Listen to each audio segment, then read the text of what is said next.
안녕하십니까. 법과 통하면 행복으로 통한다. 통통법률아 놀자의 박지훈입니다. 오늘도 저와 함께 법 이야기를 전할 네 분 소개합니다. 안녕하세요.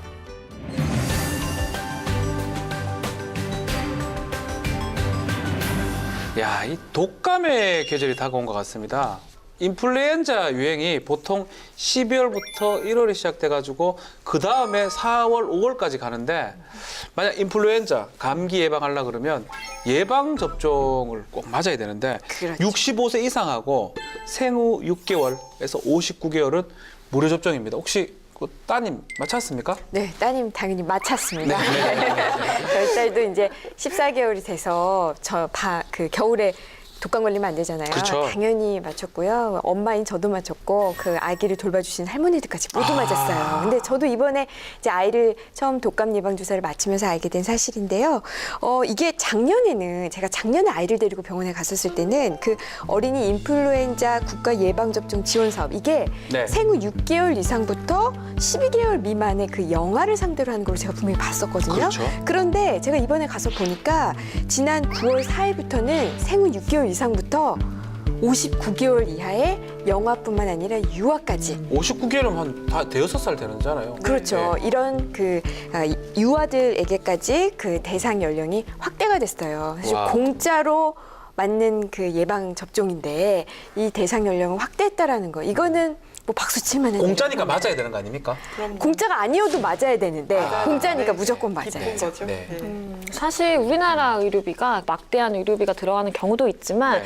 미국 건강보험제도 같은 경우에는 뭐 우리나라처럼 이렇게 운영되는 게 아니라 개인이 사설 업체를 통해 가지고 개인이 이제 그 보험금을 계속 내야 돼요. 근데 보험금 자체도 너무 비싸고 제가 미국에 있을 때 이가 아파가지고 치과를 갔어요. 네. 그냥 우리 치과 가서 진료 간단하게 보는 거 뭐 3, 4천 원이면 하잖아요. 그렇죠. 근데 8만 원을 달라는 거예요. 그냥 기본 진료만 했는데. 그래서 만약에 거기서 수술을 하게 되면 얼마냐? 몇백만 원입니다. 그냥 간단한 그냥 수술인데도 우와. 근데도 몇백만 원씩 그렇게 비싸더라고요. 진짜 비싸네요, 미국은. 그거에 비하면 네. 정말 우리나라는 잘 돼 있는 거죠. 또 올해 하반기부터는 문재인 케어 이행으로 인해서 네. 제도가 확 바뀔 거라고 해서 기대가 많이 되고 있는데요. 특히 이제 건강보험 보장성이 이제 확대가 됨으로 인해서 아무래도 의료비 부담이 많이 경감될 거다. 네. 또 받을 수 있는 의료비 혜택도 많이 늘어날 거라고 기대가 되고 있습니다. 네. 그럼 앞으로 우리 바뀌는 개정되는 의료비는 어떤 게 있는지 얘기를 좀 나눠봐야 될 것 같은데 자, 먼저 어떤 법을 봐야 합니까? 네, 오늘 우리가 살펴볼 법은 세 가지인데요. 먼저 첫 번째 법은 의료법입니다. 의료법. 네, 의료법은 우리 모든 국민의 그 건강을 네. 위해서 만든 법인데요. 이 안에는 국민 의료에 필요한 상황, 뭐 의료인, 의료기관 뭐 이런 것과 관련된 내용들이 정해져 있어요. 1951년 9월 25일에 제정 당시에는 의료법이 아니라 국민의료법이었는데요. 1962년 3월 20일에 전면 개정되면서 의료법으로 이름도 바뀌었습니다. 네. 두 번째로 살펴볼 법은 소득세법이에요. 세법을 봐요, 우리가? 그렇죠. 우리가 왜 세법을 볼까요? 의료비인데요. 오, 예. 우리가 그 세금을 낼 때 네. 특별공제라는 게 있잖아요. 특별공제, 의료비 특별공제, 보험료 특별공제 이런 게 있죠. 네. 이것 때문에 오늘 소득세법도 살펴봅니다. 네, 마지막으로 살펴볼 법은 암관리법이에요. 그런 법이 있나요? 네, 있습니다. 국가가 암의 예방과 진료 및 연구 등에 관한 정책을 종합적으로 수립, 시행하기 위해서 만들어진 법이고요. 네. 암으로 인한 개인적인 고통과 또 피해 그리고 사회적 부담을 줄이자라는 취지를 가지고 있습니다. 네. 2003년 5월 29일에 제정이 됐습니다. 자, 20대 이 국회에서 발의 현황은 어떻게 됩니까? 네, 먼저 의료법은 의료 광고의 규제, 의료 면허, 의료인의 의무, 그리고 의료 기록부 관리 등 다양한 내용으로 법안이 발의가 돼 있는데요. 현재까지 총 63건이 발의가 됐고 그중에 13건이 통과됐고 네. 지금은 50건이 계류 중인 상태입니다. 네, 다음으로 소득세법은요. 현재까지 총 77건이 발의가 됐고요. 그중에 19건이 처리가 됐고 58건이 계류 중에 있는데요. 그중 이제 의료비와 관련돼서 통과된 건은 없고 계류 중인 건은 4건입니다. 마지막으로 암관리법. 지금까지 총 2건이 발의가 됐고요. 그중 1건은 통과되고 1건은 계류 중에 있습니다. 자, 발의된 법안 내용은 차차 좀 보기로 하고 먼저 의료비라는 게 의료기관 질병 치료를 위해서 의료기관에게 제출한 비용이죠. 뭐 약제비라든지 진료비 그리고 간호비, 이송비 등도 이제 포함되는 것 같아요. 의료비 얘기를 좀 많이 해봐야 될 것 같은데 먼저 우리나라 건강보험은 언제 만들어졌습니까? 네, 우리나라 건강보험 국제사회에서도 성공적인 모델이라고 좋다고 칭찬을 그러죠. 받고 있습니다. 네. 네, 이런 우리의 그 건강보험 제도가 도입된 지 40주년을 맞는 오늘이 이번 해인데요.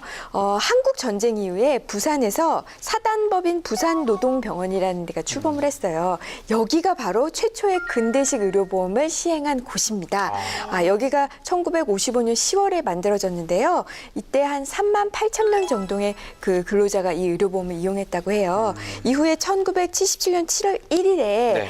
이제 의료보험이 본격적으로 시작이 됐는데요. 이게 처음에는 500인 이상 사업장에 있는 근로자들이 이용을 했어요. 그러다가 이게 농어촌 지역으로 확대되고 이후에는 이제 도시 지역까지 모두 확대가 되면서 결국엔 1989년에 지금 우리가 현재 이용하고 있는 이 모습 그대로 그 의료보험 제도가 시작됐다고 합니다. 국민의료보험이 시작됐다? 그렇죠. 예.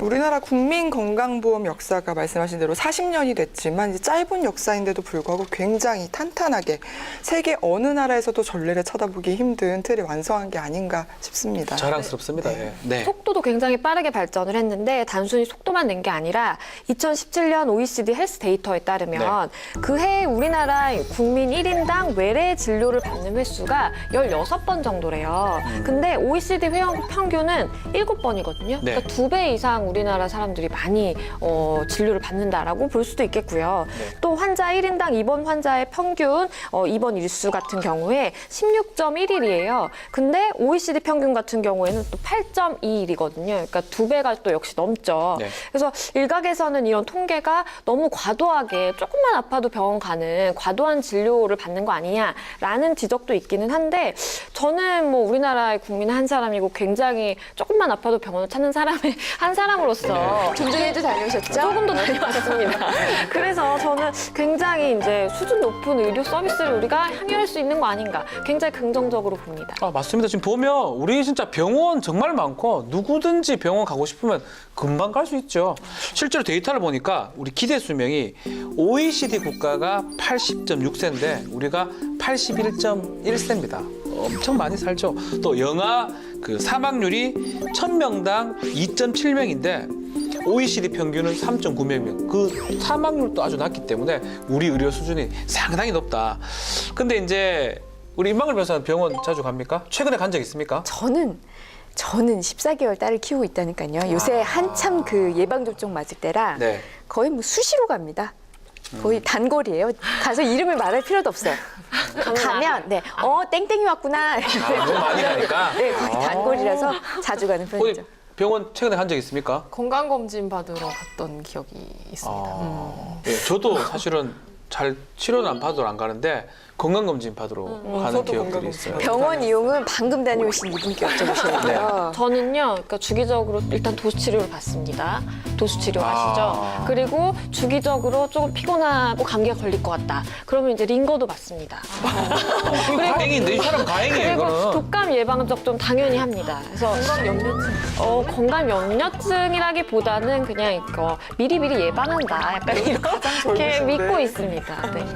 훌륭하십니다. 대단하네요. 뭐 임방글 변호사는 가면 뭐 선택진료 이런 건 이용하십니까? 선택진료. 보통 이제 선택진료는 네. 이제 우리 법상에 보니까 병원급에서는 다 선택진료를 할 수 있도록 되어 있더라고요. 네. 그러니까 병상이 30개 이상인 것. 이것을 이제 저희가 병원이라고 하는데 병원급을 찾아간다는 거는 내가 뭔가 좀 더 이거 내 병이 조금 심각해 보이는데 더 전문적인 뭔가의 어떤 그 진단을 받기 위해서 가는 네. 거잖아요. 그러니까 저는 병원급, 특히 이제 종합병원에 가면 선택진료를 꼭 선택하는 편입니다. 다 미리 알아봐요. 의사 선생님에 대해서 다 알아볼 수 있어요, 인터넷에서. 명의 네, 찾아요. 어떤 분이 어느 병원에 어떤 과에 어떤 교수님이 잘하는지를 알 수가 있어요. 그래서 꼭 그분을 선택해서 하는 편이죠. 이 선택진료비 제도는 우리나라에만 있는 유일한 제도 같은데 이거 뭔지 좀 설명 부탁드립니다. 네, 선택진료제는요. 네. 1963년에 국립대학 의과대학 교수들이 사립대학 의과대학 교수들보다 낮은 급여를 받는 거를 보상하는 방편으로 이제 도입이 됐는데요. 그 이후에 1991년에 지정진료제도로 그리고 2000년 9월엔 의료법 제46조에 근거한 선택진료제로 명칭이 바뀌어서 지금에 이르게 됐습니다. 네. 네, 이후에 선택진료제도 같은 경우에 병원급 이상의 의료기관의 내원 지원을 하는 환자와 그 보호자의 이제 선택권을 보장한다라는 의미를 가지고 있고요. 또 네. 실질적인 진료의 효과를 더 향상시키기 위해서 이런 선택진료제를 마련해 놓고 있다라고 보시면 되겠고요. 근데 선택진료 의사에게 진료를 받는 경우에 당연히 선택진료비라 그래서 따로 한 15%에서 50% 정도의 선택진료비가 추가로 부담이 됩니다. 저는 이 점이 이상한 거예요. 저는 처음에 제가 선택 진료를 항상 해서 돈을 더 내는 게 내가 더 유명한 분, 더 뭐 교수급 이래서 돈을 내는 줄 알았는데 앞서 김효진 기자님 말씀하신 이게 그 급여가 낮아서 그 급여를 보충해주기 위해서 그런 거였다라는 게 너무 충격적인데요. 이야, 저도 처음 알았어요. 되게 내가 선택이 있기 때문에 선택 초이스 옵션 비용이라고 생각했었는데 그게 아니고 좀 가난했던 분들이라고 생각하니까 그러면 이제 선택 진료 의사는 누굽니까? 이 사람들 누가 하는 거예요? 선택 진료를 할 수 있는 네. 의사는 복지부령에 따라서 선택 진료 의료기관의 장이 결정을 합니다. 네네. 단 면허 취득 후 15년이 경과한 치과 의사나 한의사 또 전문의 자격을 인정받은 후 10년이 경과한 의사 등의 경우에 33% 안에서 지정을 하게끔 되어 있습니다. 선택 진료제가 때로는 불가피한 경우가 있는 것 같아요. 네. 어렸을 때 치아가 부러져가지고 네. 대학병원에서 진료를 오랫동안 받았거든요. 근데 되게 자동적으로 믿을 만한 사람을 찾아서 해야 된다는 생각 때문에 그 유명하다는 교수님을 지정해서 진료를 받았습니다. 근데 생각해 보면 뭐 당연히 이게 건강하고 직결된 문제잖아요. 병원에서 진료를 그렇죠. 받는 게. 그러면 누구라도 비용을 더 주고 뭐 선택 진료를 받아야겠다고 생각할 것 같더라고요. 우리가 지금 보면 실제 적용하는 과정에서는 환자인 의료 소비자가 도움을 받는 게 아니고 공급자인 의사의 어떤 편의에 따라서 선택 진료가 좀 적용되는 것 같기도 하고 또 비급여 항목이 좀 많아요. 그러다 보니까 오히려 환자 부담만 가중된 게 아닌가 이런 비판도 있는 것 같습니다. 맞습니다. 진료비가 그만큼 비싸지니까요. 그래서 지난 2015년부터 이 점차 선택 의사의 비중이 줄어들었고요. 네. 내년부터는 아예 선택 진료제가 폐지가 된다고 해요. 네. 근데 하지만 이제 폐지할 경우에 그럴 경우에 또 발생되는 문제점이 또 있을 수도 있거든요. 그렇죠. 그래서 내년 1월에 논의될 예정이라고 하니까요. 세부 사항은 좀 더 지켜봐야 될 것 같습니다. 근데 이 제도는 우리나라에만 있다고 하잖아요. 네. 근데 그 자체가 좀 타당성이 떨어진다는 반증이 아닐까 싶습니다. 언제부턴가 이제 환자를 위한 제도라기보다는 병원의 이제 수익원으로서 좀 고질적 관행이 된 경향이 있어서 좀 문제인 것 같아요. 네. 저는 그러니까 선택 진료비라는 게 추가로 이제 부담이 되는데 그렇죠. 저도 임 변호사님이랑 마찬가지로 내가 더 이제 유능한 교수님한테 진료를 받다 보니까 선택 진료비를 낸다라고 생각을 했기 때문에 그래 뭐 미국이나 이런 데에 비해서 우리나라 진료비 워낙 싸니까 그렇죠. 그 정도 부담할 수 있다라고 생각을 했었는데 그걸 아니란 걸 알고 나니까 조금 정말 타당성이 떨어지는 기분 나쁘죠. 제도구나라는 생각이 좀 드네요. 이 정부가 의료비 절감 대책을 발표하면서 선택 진료비 폐지를 확정했습니다. 이를 뒷받침하기 위해서 발의된 법안이 있죠? 네, 있습니다. 네. 2018년부터는 선택 진료비를 완전 폐지하기로 방침을 발표함에 따라서요. 이 선택 진료비를 징수할 수 있는 근거를 삭제하자 이런 법률을 정비해야 되잖아요. 그런 내용으로 지난 9월 21일 권미혁 의원이 대표 발의했는데요. 네. 근데 제가 이제 법을 좀 봤어요. 이 네네네. 법을 봤더니 그러니까 내가 선택 진료를 요청할 수 있는 거예요. 저 이 선생님한테 진료를 받고 싶습니다라고 했을 때 의료기관의 장은 특별한 사정이 없으면 허락하는 거예요. 이거 받게 하세요. 그리고 원칙이 돈을 추가로 못 받게 되어 있더라고요. 다만 예외적으로 받게 되어 있어요. 지금 현재 법이. 근데 그 예외적으로 받을 수 있는 그 조항을 없애는 것 같아요. 이 의료법에 근거 조항이 있긴 한데 그 조항을 손을 본 거네요. 그렇죠. 선택 진료가 가능하긴 한데 돈을 받지 마라. 그렇죠. 환자가 추가 비용을 부담할 필요 없다. 이거 어떻습니까? 괜찮은 거. 딱 좋죠. 돈 안 주면 다 좋아요.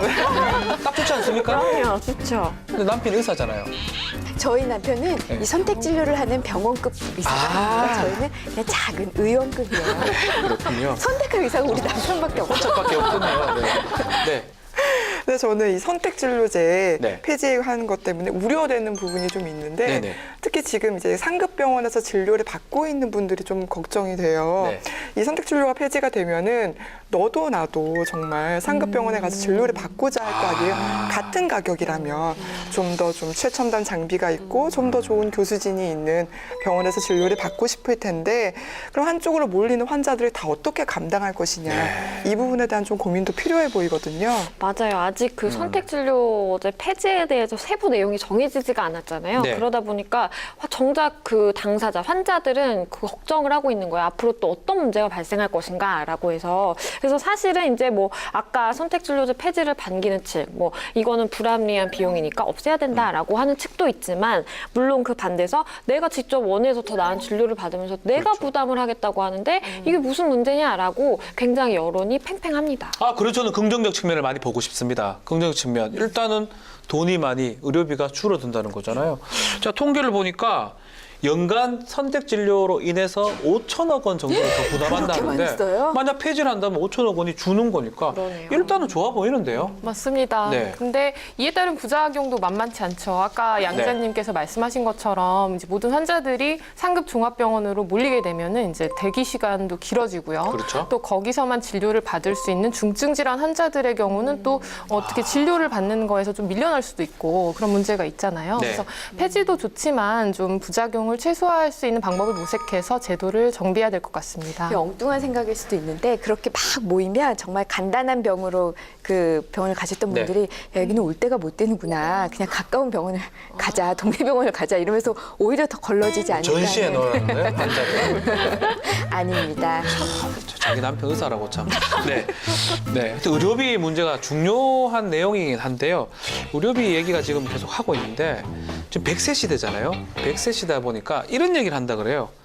오래 사는 게 더 걱정이다. 빨리 죽어야지. 100세까지 살아가지고 돈만 많이 들지. 이런 얘기를 한다는데 맞습니까? 당연히 맞죠. 이제는 그 삶을 얼마나 길게 사느냐 네. 이거보다 그 삶의 질 이것 또한 굉장히 그 중요한 중요하죠. 그 화두가 되고 있는데요.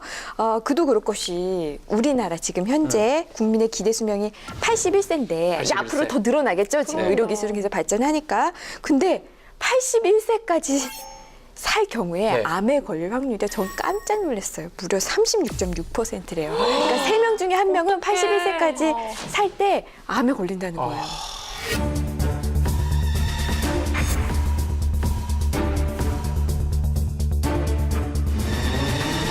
저희 할아버지도 네. 이제 간암으로 안병동에 입원을 하셨었는데요. 네, 네. 그때 말기여서 길게는 치료는 못 하시고 한 달 정도 입원을 했는데 그때 입원비가 650만 원 정도 나왔던 걸로 기억을 해요. 근데 한 달만 입원해도 이 정도인데 그러면 장기 입원해서 치료하시는 분들은 얼마나 나올지 되게 네. 좀 막막하겠더라고요. 저희 어머님도 2009년 초에 그때 위암 초기로 발견이 되셔서 수술을 하셨어요. 근데 이제 그 한 달 정도까지는 안 계셨던 것 같은데, 근데 저도 지금 정확히는 기억이 안 나지만 병원비가 한 1,000만 원 좀 넘었던 걸로 제가 기억을 하거든요. 저희 아버지도 사실은 폐암이었었습니다. 돌아가셨는데 지금 5명 중에 3가족이 지금 암 환자가 그렇죠. 있었다는 거잖아요. 정말 암이라는 게 정말 누구도 걸릴 수 있고 정말 많이 걸릴 수 있다. 무서운 것 같습니다, 사실은. 그럼 암에 걸렸을 경우에 평균 치료비가 얼마 정도 되느냐, 네. 얼마냐 하면 약 2,877만 원입니다.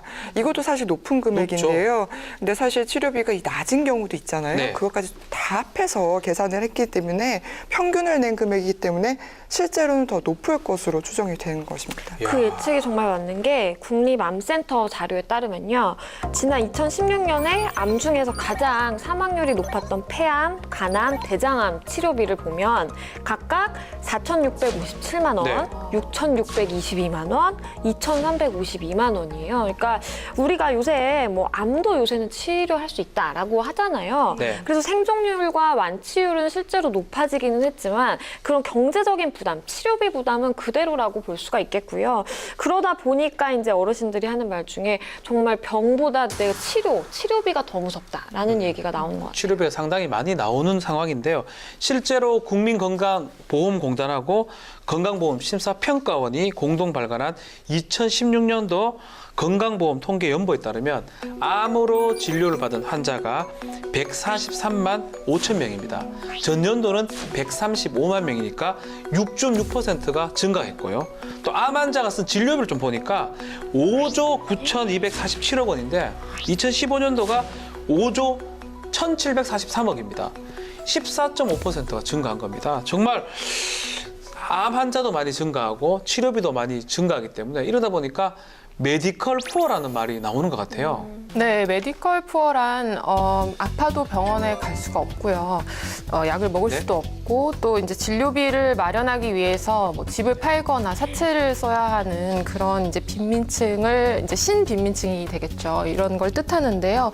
의료비로 인해서 이제 가계부채가 자연스럽게 증가하는 현상이기도 합니다. 보통 의료비 부담이 큰 암 환자들 또 그리고 중증 질병을 가진 환자들에게서 나타납니다. 메디컬 푸어, 신조어인데 참 무섭습니다. 예. 이뭐 81세까지 살면 3명 중 1명은 암에 걸린다고 네. 하고 암에 걸리면 이렇게 치료비가 많이 나간다고 하고 암 이 정도면 국가가 관리해야 되지 않겠습니까? 국가에서 뭐 했지 않겠습니까? 그렇죠. 네. 그래서 1996년에 우리나라가 암정복 10기년 계획이라는 걸 만들어서 시작을 했어요. 오, 네. 그래서 국가가 암을 관리하겠다 이제 이렇게 선언을 한 건데요. 우선 2003년에 법부터 만들었어요. 네. 암관리법을 암관리법. 만들었고요. 9개 지역에 암센터를 설립을 했습니다. 그래서 지역 암관리 체계를 구축을 했고요. 전 국민이 그 암을 조기에 검진할 수 있도록 하는 사업을 통해서요. 지금까지 약 900만 명이 수혜를 받았다고 해요. 그 외에도 이제 암 환자들의 그 진료를 보장하고 또 그들에게 대한 지원 확대 뭐 이런 사업을 통해서요.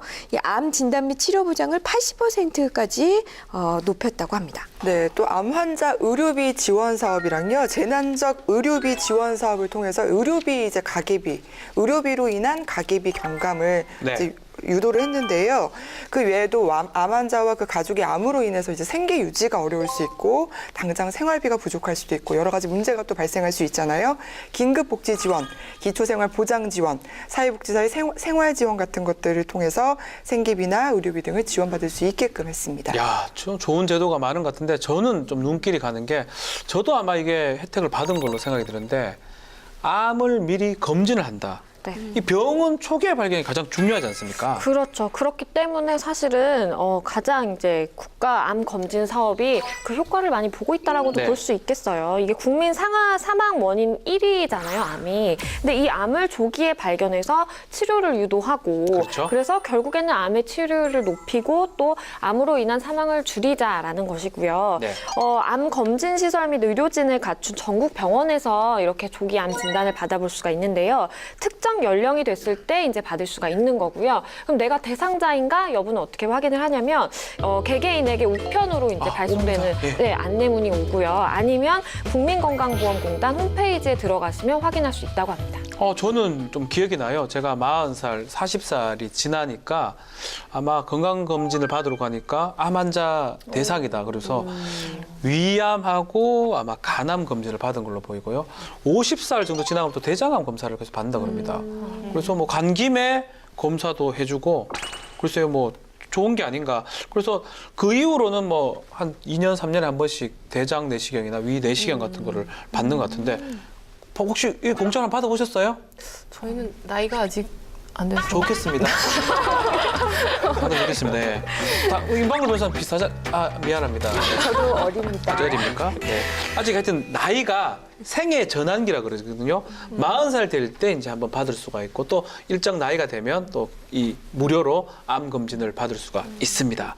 이 사업 어떻습니까? 국가 검진 사업? 네, 그 좀 문제점을 제가 보자면 네. 국가 암검진 사업은 이게 수검 연령에 도달하지 못했거나 별도의 검진을 통해서 암 진단을 받으신 분들은 그 맞아요. 의료비 지원을 못 받잖아요. 네. 근데 그런 측면에서는 조금 불합리한 차별을 받을 수가 있지 않나. 다른 경로를 통해서 진단을 받으신 분들은 좀 그런 걱정이 여기서 받아야 됩니까 무조건? 여기서 받으면 그런 네. 혜택을 준다는 게 그게 이제 아무래도 검진을 유도하기 위한 방편이긴 할 텐데요. 그래도 그럴 것이 그렇게 다른 경로를 다른 방법을 이용해서 암을 발견한 사람한테는 지원을 안 해준다는 거 좀 그래 보여요. 왜냐하면 네. 우리나라가 그 OECD 국가 중에요. 가계 지출에서 국민 의료비가 차지하는 비율이 36.8%인데 이게 그 OECD 국가 중에 네. 세 번째로 높은 거래요. 그러니까 멕시코와 라트비아에 의해서 세 번째로 가계 좋지 않잖아요, 이거는. 그죠? 그렇죠. 의료비 그렇죠. 지출 네. 부담이 그만큼 크다는 의미죠. 아무리 뭐 아까 제가 앞에서 설명드린 대로 국가가 이렇게 노력을 한다 해도 여전히 그 가계 그 지출의 부담은 크다는 건데요. 네. 이렇다 보니까 국립암센터가 최근에 여론조사를 했는데 암이 딱 발병했을 때 첫 번째로 드는 걱정이 뭐냐라고 했더니 30%가 넘는 사람들이 돈을 이야기했다고요. 참 사실은 이게 만약에 암이 이제 가족 중에 발견이 되면 치료가 될지 안 될지 이런 걱정이 사실 제일 많이 돼야 되는데 좀 안타깝게도 현실적으로 보면 그런 몸이나 치료보다는 의료비 또 생계는 또 누가 질 것이냐 이런 고민을 안 할 수가 없는 것 같아요. 당장 누가 네. 간병을 해야 될지 그런 문제도 있을 것 같고 또 환자와 간병할 가족을 빼면 생계를 누가 책임져야 될지. 그 문제도 정말 고민이 될 것 같아요. 경제 활동을 하던 가장이 만약에 이런 암에 걸리면? 걸렸다. 그러면 당장 생리비가 많이 부족할 거 네. 아니에요. 남은 가족들은 또 이런 걱정을 당연히 해야 되는 문제가 있기 때문에 좀 슬프지만 꼭 현실적인 문제이기 때문에 해결해야 되지 않을까 싶습니다. 지금 이 문제 좀 해결하기 위해서 국가 암검진 사업 이게 좀 정비될 필요는 있어 보이는데 그래서 발의된 법안이 있죠. 네, 그렇습니다. 네. 앞서 설명을 했던 것처럼 국가가 실시하는 암 검진 사업으로 암 진단을 받은 사람에 대한 치료비 지원은 이미 사실 시행이 되고 있습니다. 네. 근데 문제는 첫 번째로 수검 연령에 도달하지 않은 사람들, 그리고 국가에서 운영하는 그 암 검진 사업으로 암 진단을 받지 않고 다른 경로를 통해서 암 진단을 받은 사람들, 이 사람들에 대해서는 아예 지원을 해주지 않고 있거든요. 그렇기 때문에 당연히 불합리하다는 얘기가 나오고 있는 거고요.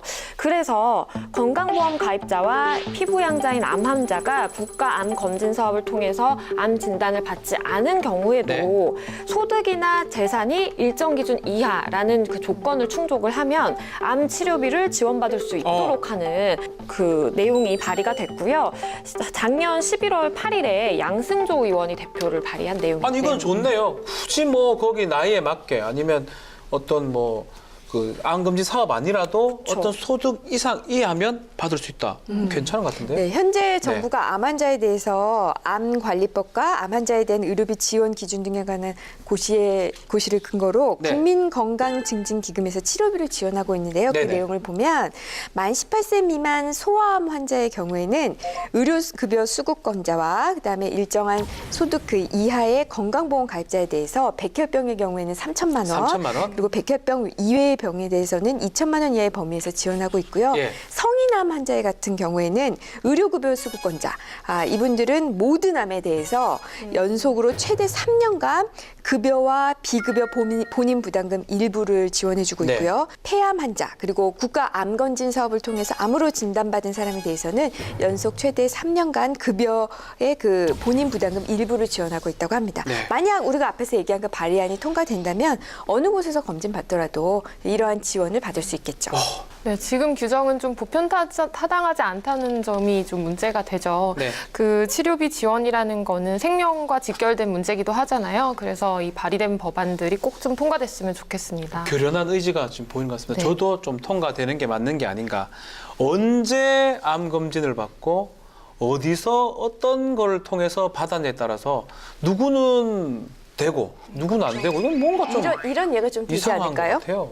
예를 들어 네. 40살에 그러니까 국가 암검진 사업에 의해서 40살과 뭐 44살의 그 검진 대상인데 네. 나는 너무 부지런해서 매년 검사를 받은 거예요. 그래서 네네. 40살 때는 괜찮은 걸로 나왔는데 41살 때 내 돈 주고 검사했더니 암으로 나온 거예요. 어. 그러면 이 사람은 그 지원을 못 받는 거예요. 말이 안 되죠, 예, 그러니까. 그러니까 이거는 그냥 소득 기준으로 하는 게 타당하지 소득이 않을까. 일정 금액 이상이라서 결국 괜찮은 사람들이야 뭐 혜택 받을 필요 없고 어쨌든 간에 소득이 일정 금액 이하라서 혜택을 받아야 될 사람은 꼭 줘야 된다라고 그렇죠. 생각이 좀 듭니다. 어떤 질병이든 간에 조기에 발견되면 치료가 될 가능성이 아주 높다고 봐야 될 것 같고 또 한 가지 좀 얘기가 해야 되는데 환자도 힘들고 보호자도 힘든 게 이 암뿐만 아니라 중증 희귀성 난치 질환. 그렇죠. 이게 좀 문제죠. 근데 문제는 네. 이 중증, 희귀성 난치성 질환 환자도 점점 늘어나고 있는 추세입니다.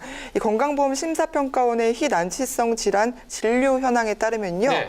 희귀난치성 질환으로 병원에서 진료를 받은 사람이 2013년 63만 8천여 명에서 2016년 82만 4천여 명으로 3년 만에 29%나 증가를 뭐 했습니다. 이렇게 많이 증가를 하나요? 네. 그러게요. 암이나 뇌혈관 질환 같은 이 중증 질환이나 희귀난치성 질환은 사실 의료비도 높고요. 그리고 치료를 장기간으로 해야 된다는 게 또 문제예요. 그렇죠. 그러다 보니까 환자와 보호자의 경제적인 부담이 굉장히 크거든요. 그래서 사실 나오게 된 것이 재난적 의료비 지원 사업입니다. 재난적 의료비 지원 사업. 재난으로 보는군요. 좀 어려워 보이는데 이 무슨 말이에요? 재난적 의료비 지원 사업. 네, 이 사업은요, 과도한 의료비 지출로 경제적 부담을 안고 있는 네. 저소득층, 중증 질환자 가구에게 의료비를 지원을 해서 가계 파탄을 방지하고요, 또 생활의 안정을 좀 모색할 수 있도록 하는 사업인데요. 2013년부터 한시적으로 시행돼 왔습니다. 국고와 민간 기금으로 재원을 이제 마련을 해서 시행이 됐는데 네. 치료를 거두니까 이제 정부가 2017년까지 사업 연장을 결정했고요. 2018년 이후에는 제도화를 모색 중입니다. 정부의 제도화한다. 네, 그런데 네. 참 제도는 좋은데 이게 한계가 있어요. 왜냐하면 있습니까? 이 의료비 지원 한계가 2천만 원입니다. 최대 2천만 원. 그렇죠. 2천이면 큰 돈 같은데 생각하실지 몰라도 실제 최근에 한 언론사에서 소개된 그 네. 몇 가지 사례를 들어보면 2천만 원이 얼마나 작은 금액인지 느끼실 거예요. 네. 한 69세 한 어르신은요. 총 재산이 1억 원 정도예요. 네. 매달 건강보험료로 한 9만 5천 원 정도를 내고 계신데 이분이 희귀난치성 질환을 앓게 되신 거예요. 내할 병원비가 1억 3,346만 원이 나왔습니다. 전재산보다 많네요. 너무 많다. 어떡해. 그런데 정부로부터 지원받은 2천 받는다면서요? 2천만 원이에요. 그러니 정말 2천만 원이 갑자기 작아 보이죠? 네. 또 다른 의료 급여 대상자 36살의 한 사람은요. 네. 중증 화상을 입은 거예요. 이것도 이제 거의 재난성 그렇겠죠. 저거죠. 네. 그런데 7,600만 원의 치료비가 발생했어요. 이분도 2천만 원 지급받으면은 5,600만 원이나 내야 이 되잖아요. 말이 좀 이상한데? 지금 첫 번째 그 어르신 분 보니까 본인이 2천만 원 받아봤자 1억 원 이상은 본인이 지금 지급을 해야 되는데 지원 기준이 좀 어떻게 되길래 왜 2천밖에 못 받습니까? 이게 쉽게 말하면 그러니까 소득을 기준으로 해서 의료비가 높을수록 당연히 이제 부담이 커지잖아요. 그렇기 때문에 지원 비율을 뭐 50%에서 70% 이렇게 상향을 해서 결국에 지원을 한다는 건데, 근데 이제 그런 비율을 적용을 해서 그 금액을 내더라도 어쨌든 결론은 그 금액 지원의 상한이 2천만 원으로 정해져 있다는 게 사실 문제라고 볼 수 있겠죠. 이게 제가 잠깐만 계산 너무 계산 계속 해봐도 결국 2천만 원이네요. 계산 한만 많이 해봤죠. 그러니까 치료가 장기적이고 계속 그 보호자나 힘든 그런 중증 희귀 난치성 질환 같은 경우는 사실 해결되지 않는 것 같은데, 그러면 우리나라 말고 외국은 좀 사례가 어떻습니까? 네, 외국에서는 진료비를 특히 이제 아동 의료의 경우는 무상으로 지원을 하고 네. 또 뭐 진료비 상한선을 설정하는 경우가 많은데요. 특히 공공 의료가 발달한 유럽에서 유럽, 이런 예. 현상이 강합니다. 그 중에서 이게 또 시스템이 가장 잘 돼 있는 스웨덴의 경우는요. 기본적으로 의료는 무상으로 제공이 되는데요. 약간의 진료비와 약값 정도를 내는데 이 금액이 연간 약 56만 원을 넘지 않습니다. 네. 또 외래 진료는 연간 약 19만 원, 그리고 입원은 1일 1만 7천 원 정도이고요. 약제비는 연간 약 38만 원 정도가 자기 부담 상한액이기 때문에 예. 뭐 중증 질환의 경우 뭐 때로는 수천만 원 이상을 이제 지불해야 되는 우리나라 경우와는 큰 대조를 이루고 있습니다. 연간이죠. 네. 하루 19만 원 뭐 이게 아니고 입원비가. 그게 와. 또 상한이래잖아요. 그 상한이에요? 더 내고 싶어도 못 내는 거예요? 그렇죠. 미안합니다. 저는 조금 더 의료기관 이용했기 때문에 더 내고 싶은데 하면 닥쳐라. 국가가 낼 것이다. 뭐 이런 거잖아요. 그렇죠? 스웨덴 부럽네요. 스웨덴 네, 좋습니다. 북부 유럽. 가까운 일본을 좀 볼게요. 네. 일본 중앙 정부는요, 중증을 앓고 있거나 희귀난치성 질환을 앓거나 장애가 있는 아동들의 그 진료비는요 거의 대부분 보장해 준다고 해요. 특히 지원 체계도요 질환별, 증세별로 아주 세분화돼서 우리나라보다 그 보장의 폭이 상당히 넓다고 합니다. 그러니까 일본 또 아동 같은 경우는 아주 많이 진료를 해주고 또 이 보장 자체가 좀 더 많이 돼 있는 것이 좀 보입니다. 이 재난적 의료 상황이 발생했을 때 이 사실 의료비 지원이 절실한데 이거 관련돼서 또 발의된 법안들이 있죠. 네, 먼저 국가가 뭐 재난지원 의료비 지원 사업이라는 거를 이제 마련해서 실시를 하고 있지만 네. 이게 굉장히 한시적이고 또 인정되는 그 질병도 굉장히 이제 제한적이에요. 그렇기 때문에 이제 형평성 문제도 있고 여러 가지 이제 지적이 있었거든요. 그래서 이 재난적 의료 상황이 발생한 경우에 질환에 관계없이 어떤 질환을 앓더라도 의료비 지원을 받을 수 있도록 하되 이 소득과 재산 등을 고려해서 의료비 지원이 차등적으로 이루어질 수 있도록 네. 그 근거를 마련을 하는 내용입니다. 그래서 의료 이용의 접근성을 높이고 또 국민 건강 증진에 이바지하자라는 거고요. 지난 9월 11일에 김승희 의원이 대표 발의했습니다. 네, 이런 재난적 의료비 지원제도 기금은요, 어디서 배분을 받을 것이냐, 또 지원 금액과 대상은 어떻게 할 것인지 이런 것에 대한 내용인데요. 현재까지 총 10건의 법안이 발의가 돼 있고요. 김승희 의원을 비롯해서 김상희 의원, 오재세 의원이 각각 발의한 상태입니다. 네, 제가 우리 초두에 처음에 소득세법 들어갔잖아요. 세법이 왜 들어가나 싶었는데 결국 세금과 관련되는 부분도 있는 것 같아요. 특히 중증, 희귀, 난치성 질환자에 대해서 세액공제 관련된 법안들이 지금 발의돼 있죠. 네, 있습니다. 네. 이 중증 희귀 난치성 질환자들 굉장히 치료비가 많이 들고 너무 가게가 많이 들죠. 흔들흔들하잖아요. 네. 그래서 이제 기존에는 어떤 제도가 하나 있냐면 의료비를 좀 낮춰주자, 의료비 네. 낮춰주는 방법으로 국민건강보험법에서 산정 특례 제도가 있어요. 그건 뭐냐면 진료비에서 부담하는 그 본인 부담률을 이제 중증 희귀 난치성 질환자는 좀 낮춰주자, 네. 그러니까 진료비를 좀 깎아주자 이런 게 있었는데 희귀 난치성이 뭡니까? 희귀지, 희귀. 난치성 잘 치료가 안 돼요. 네. 병원을 오래 다녀야 돼요. 그렇다 보니까 이게 크게 도움은 되지 않는다라는 이제 네. 목소리가 있으니까 그러면 이걸 앓고 있는 사람들이 어떤 그 세금이라도 좀 줄여주자 차라리, 해서 네. 예, 소득 그거 포함해서 아까 네. 진료비 줄여주는 거 포함해서 세금도 좀 줄여주자 해서요. 소득세법상 그 특별공제라는 게 있어요. 네네. 그래서 내가 낸 보험료의 일부를 그 세금에서 이제 공제를 해주는 건데 이 중증 희귀 난치성 질환자를 피보험자로 하는 그런 보험 있잖아요. 네. 예를 들면 그 세액 공제해주는 그 공제 범위를 좀 더 확대하는 내용으로 확대, 예. 예, 이런 내용으로 해서 그 환자 가구의 경제적 부담을 줄여주자 이런 목표로요. 지난 9월 1일에 김관영 의원이 대표 발의했습니다. 지금 세부 내용을 제가 참 보니까 이 세액 공제율을 현행은 12%인데 15%로 상향을 하고 지금 이 세액 공제 상한이 100만 원인데 이게 상한을 없애자는 거잖아요. 그렇죠. 이래 되면 세액 공제율이 상향되면 그만큼 세금이 줄어들 것 같은데 참 좋은 것 같다는 생각이 중증 드는데. 난치성 질환 아까 제가 예 드렸잖아요. 막 치료비 1억 넘게 그렇죠. 나오고 이런 거는 해주셔야죠. 이게 뭐 치료비 많이 혜택을 좀 볼 수 있나? 그래도 예. 국가가 보조를 안 해주면 누가 해주겠습니까? 그렇죠. 이거 개정안이 빨리 통과돼야 될 것 같습니다. 이게 사실은 국민을 위한 국가의 사업 하나하나가 모두 중요하지만 이런 의료비 같은 거, 또 건강 관련된 거, 특히 이거는 시간을 좀 지체하면 안 될 것 같아요. 만약 시간을 지체하면 이런 희귀 난치성 질환을 가진 사람들 또 가족들이 아주 고통에 좀 빠지지 않을까. 빨리 좀 논의가 돼가지고 이 환자하고 환자 가족들한테 아픔을 좀 덜어줄 수 있는 그런 제도가 됐으면 좋겠습니다. 네, 뭐 다 얘기를 좀 많이 하고 있는데 마지막으로 우리 하반기에 달라진 보건정책 우리가 좀 소개를 좀 해드리겠습니다. 네, 그동안 네. 의료기관의 진단서나 재증명 수수료가 사실은 이제 비급여 항목으로 분류가 됐었어요. 그렇습니다. 예. 그래서 의료기관이 자체적으로 수수료를 그냥 책정해서 그걸 받아왔거든요. 맞아요. 근데 지난 9월 21일부터는 재증명 수수료 금액 기준이 고시로 정해서 운영이 됩니다. 네. 그래서 진단서나 뭐 여러 가지 이제 서류를 뗄 때 그 금액에 관한 기준을 보건복지부 장관 고시로 정하게 되고요. 의료기관별 가격 편차나 뭐 그런 게 수수료가 너무 과다하다라는 문제는 많이 개선이 될 걸로 보입니다. 두 번째로요. 네. 그동안 의료기관을 환자가 이렇게 옮길 때 그 예전에 다녔던 의료기관에서 어떤 그 진료 기록이나 이런 거를 문서로 받거나 아니면 CD로 받아서 그렇죠. 이거를 새로 다닌 그 의료기관 제출해야 됐거든요. 예. 제가 이거를 해봐서 알아요. 환장합니다. 이거 네. 진짜 한 무대기 뽑아가야 돼요, 지금. 제가 아이 출산을 하면서 네. 병원을 2번 옮겼거든요. 예. 근데 옮길 때마다 뭐 이렇게 갖고 오라고 그러는 거예요.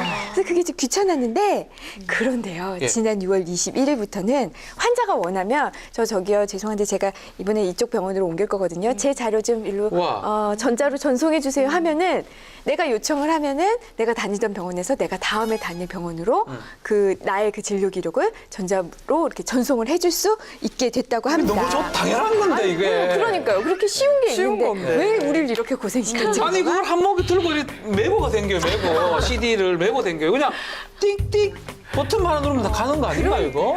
아, 저는 동생이 예전에 네. 스키를 타다가 팔이 부러졌어요. 네네. 그래서 큰 병원을 갑자기 옮겨야 되는데 뭐 엑스레이부터 시작해가지고 각종 이제 소견서를 비롯해서 기록을 이제 가지고 큰 병원을 옮겨야 되는데 그 중에서 제가 옮기다가 빠뜨린 게 있으면은 수술이 급박하게 안 이루어질 수도 있는 그렇죠. 거잖아요.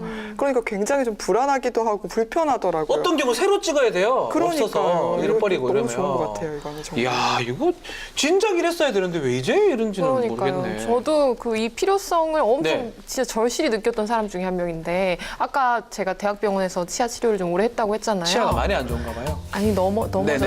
넘어져. 예, 네, 예. 치아가 이렇게 부러져서 네. 그게 치료가 좀 오래 필요했는데 이사를 가게 됐어요. 네네. 근데 너무 먼데도 그 이제 처리해야 될 서류가 많다고 생각하니까 엄두가 안 나서 아. 그냥 뭐몇 시간을 걸려도 거기만 계속 가는 거예요.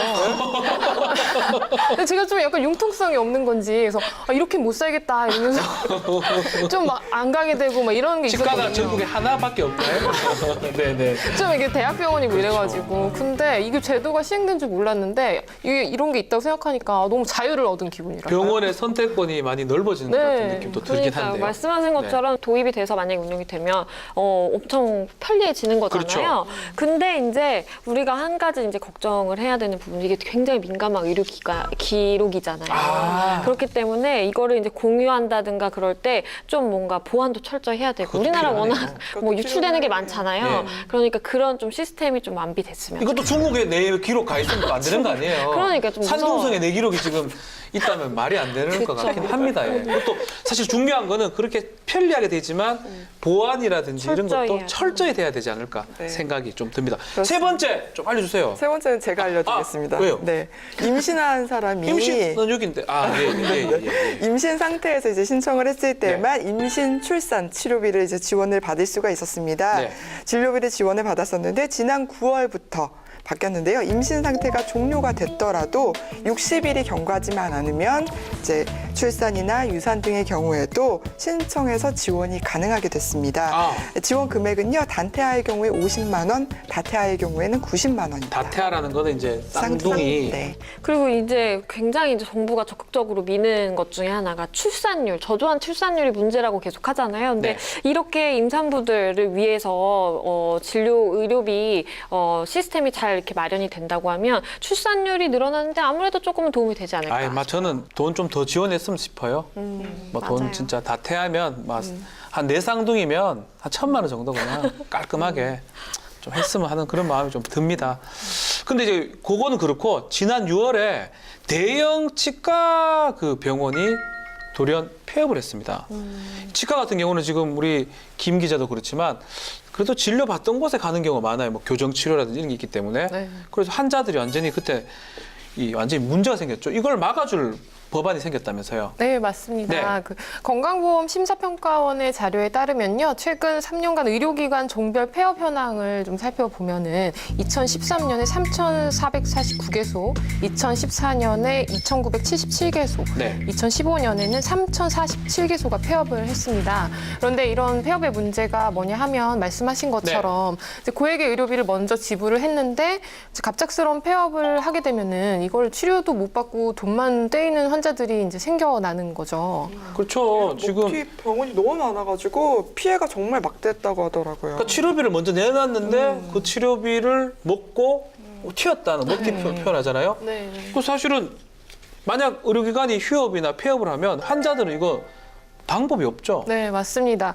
그래서 앞으로는 네. 그 휴업 및 폐업 신고하려는 의료기관은요, 그 예정일 14일 전까지 환자 및 보호자가 쉽게 볼 수 있는 장소 및 홈페이지에 휴업, 폐업 일자, 진료 기록부 및 진료비 정산에 대한 내용 등을 고시를 해야 되고요. 이거 맞다. 네, 이번 환자에 대해서는 30일 전까지 환자 및 보호자에게 직접 이 내용을 고지를 해줘야 합니다. 이야. 근데 이건 진짜 당연한 거죠. 네. 저 다니던 그 막 네일샵 같은 데 있잖아요. 그런 데가 문을 닫아도 이거는 회원들한테 다 문자 발송하고 알려줍니다. 네. 이거 병원이 폐업하면 당연하죠. 제가 뭐 자주 가는 식당이 있어요. 짬뽕을 제가 좋아하는데 그 짬뽕집도 많이 문 닫을 것 같으면 미리 알려줘요. 그럼요, 당연한 거죠. 딴 데서 짬뽕 먹거라.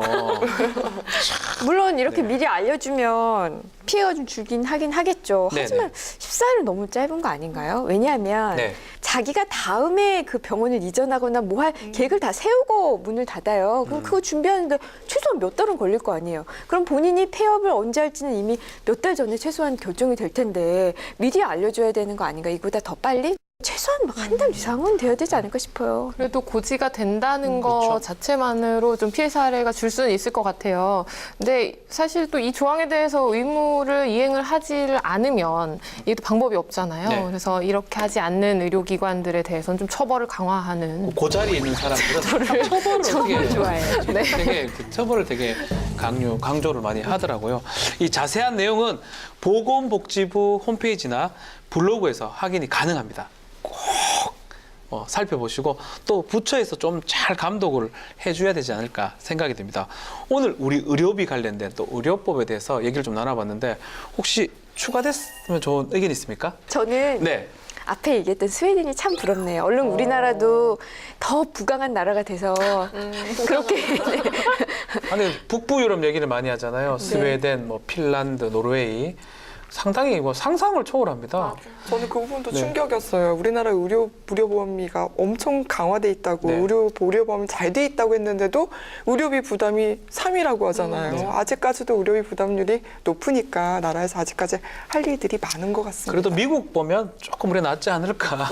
미국 비용이 또 많이 드니까. 저희가 네. 우리가 같이 알고 있는 어떤 분 미국에 가셨다가 다리 부러지셨는데 치료비가 억 단위가 나왔다는 얘기를 다리 우리가 부러졌어요? 전해드렸잖아요. 네.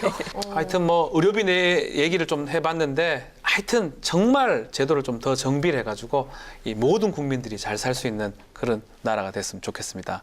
우리나라는 도입 12년 만에 전 국민 의료 보장을 달성해서 세계를 깜짝 놀라게 했습니다.